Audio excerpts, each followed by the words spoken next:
I think globally Canada is further ahead in terms of Indigenous relationships, because what other country has domestic legislation to implement the United Nations Declaration on the Rights of Indigenous Peoples? Bolivia has a statement. Norway has a statement regarding the Sami.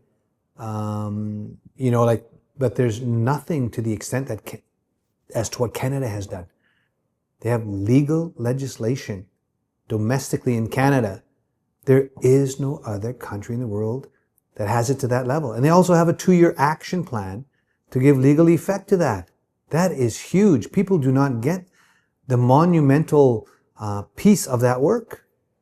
They have to see, again, what good is a UN declaration if you're not implementing it in your nation state?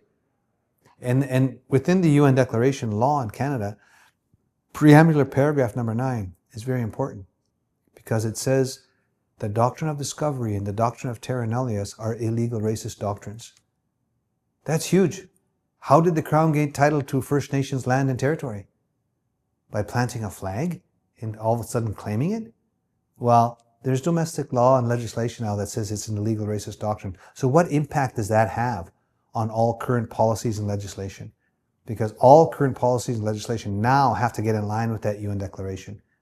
So to build a better country, embrace the past, present, and future, but you've got the UN declaration as a roadmap for reconciliation.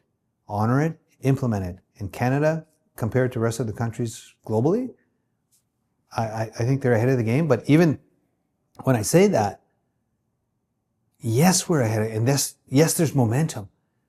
But there's still, we're not done yet. We still have the gap to close. We still have the deal with water and housing. We still have a lot of work to do, but it's on the right trajectory. Let's just not stop momentum.